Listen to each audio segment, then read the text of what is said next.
I want everybody here who's watching this, I consider this a matter of social responsibility. I want you to pull up a chair and eliminate all the distractions, because I'm going to speak to each and every one of you as if you were my son or a student or someone I'm trying to mentor. I'm going to imagine that all of you know nothing, and we're talking from the complete ground up how to become the best versions of yourself.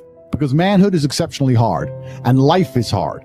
But how you shape yourself will determine how hard it is for you and how miserable it will be. As a man, there is no easy life. If you're looking for an easy life, you should have been a girl.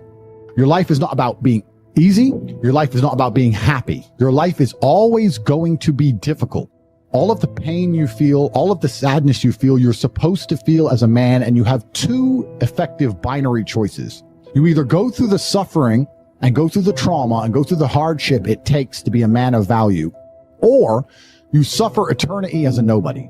And being invisible, I would argue, is almost worse. You can have a very stress-free life if you work in Starbucks. You don't care about the Starbucks once you clock off. You go home, you play video games, and you exist until you die. That's stress-free, but you have to suffer being a nobody. Alternatively, you can go out there into the world, try and implement your mark on the world, work hard, try to get rich, more money, more problems. You can try and start a business, the stress of that. You can lose your girlfriend because all you're doing is working. This is a new level of stress, a new level of trauma, but at least you'll be a somebody at the end of it. Where you either suffer to become a somebody, or you suffer as a perpetual and forever nobody. While others complain that they do not feel happy enough, I'm happy I'm struggling. Do you understand? I don't care. I'm happy to be struggling. That is the beauty of life as a man, to be great. If you concern yourself only with being happy, you are once again acting like a female or a child. Happiness is fleeting. I want to be happy. Who cares? I want to be great. Would you rather be a loser who's always smiling, or would you rather be a stressed winner? Because I'll tell you something about winners. Most of them are stressed. So you have to sit here and ask yourself, do you want to be a happy loser that's insignificant? Nobody knows you exist. Women don't respect you. Nobody cares if you live or die, but you get to smile all the time. Or do you want to be one of the most important people on the planet with a little bit of stress? If you stop caring about being happy and you start caring instead about being great, guess what you end up being? Along with great. You end up happy if you forget about happiness and try to become great. You will never be successful if you're concerned about being happy, so forget about it. So how do you find happiness? Happiness is in struggle. The struggle and the size of the struggle you're facing, along with how important it is and how important you feel it is deep in your heart, is directly correlated to how successful and how happy you're going to feel all of the time. Solving those problems lead to a positive place. Once you become addicted to it, you're going to become a machine of monumental achievement. There are some very simple basic things you can do. Weight training, chess, trying your very best to take care of your mother, retire her. You need goals and resistance and something to fight against to live well. If you only have joy all of the time and no pain, you are not going to be happy. You don't need drugs. You don't need alcohol. You don't need parties or festivals. You don't need fun. Fun is the vector from which Satan operates. It's all just hedonistic. There's no money to be made. You don't retire your mother. You don't help the world. You don't give to charity. You don't become stronger. You don't become wiser. You don't learn anything. Life's not about fun as a man. Life is about doing the right thing because it must be done. You do not need fun until you've already reached the highest possible echelon. So this whole idea that you need fun in your life, you don't. What you need is purpose. You need discipline. You need things to do which are going to benefit you and the others around you. You need obligations, and you need performance metrics. You don't need to be waking up thinking about fun.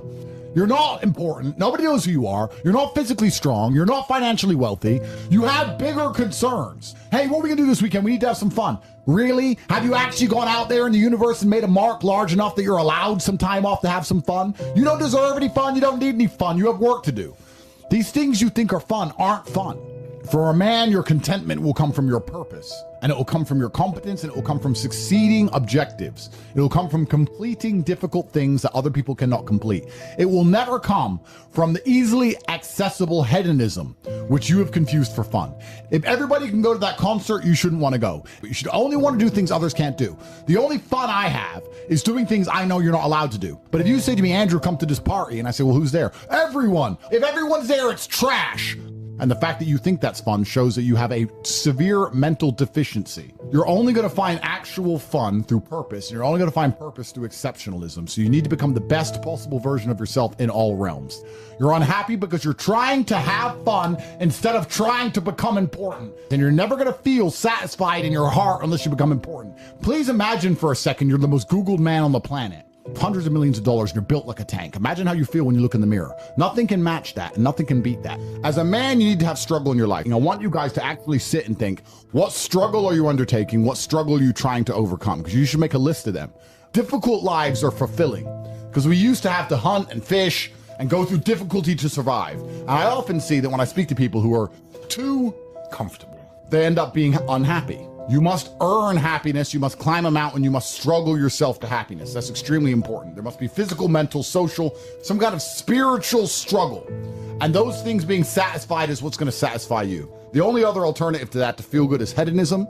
And that's not going to satisfy you for very long. And it's also going to destroy your life. And the starting block to all of these things is your body.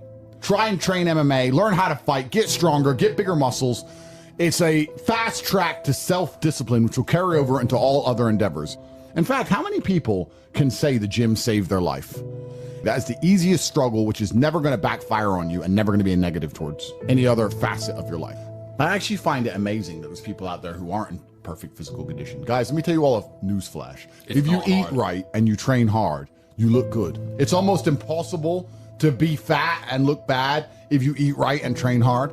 So why don't you all look like superheroes? Do you not understand how intimidating that is just when they look at a group of people and they all look like superheroes and they can tell they're all disciplined, all dedicated, all physically strong? The struggle is what's beautiful about it. First, you want to become as strong as physically possible. Next, you want to try and make as much money as possible. Not even necessarily for the money, although money is extremely important because it allows you to take care of yourself, but there's a challenge involved, and solving that challenge is going to make you feel more satisfied as a human. Happiness comes from success, and making money is success. What did Napoleon say? Glory is fleeting, but obscurity is forever. And when he says fleeting, that's a really good point because everything in life is rented, especially your glory as a man. When you have a good body, it is not a good body as complete. It's not finished. You haven't completed the task. You have rented that good physical condition. You must train every day to retain it. You don't just get a good body and you're done. You still have to go to the gym every day to maintain that good body. You don't just get a hot girl and it's done. You still have to work hard for her to always love you and respect you. You don't just start a business and now you're rich. No, you have to start a business and work on that business every day. If you take your eye off the business, it will fail. Everything in life is rented. So when he says glory is fleeting, he's also absolutely not correct. You have to constantly and endlessly work for it and make sure that you never stop. Otherwise, it will be taken from you. But obscurity is forever. If you never make a mark on the world, then you effectively never existed. And when you're gone, nobody will care. And this is genuine choice to you people at home. Do you want to live in obscurity forever and be invisible and not matter and have an easier life? I would argue that it's not easier because in your heart and in your soul, you're going to feel guilty knowing you could have been something you're not. And you have a duty to your ancestors and to God to be the best version of yourself. Or do you want to try your absolute best and struggle and suffer every day of your life, paying the rent for all of the amazing things around you?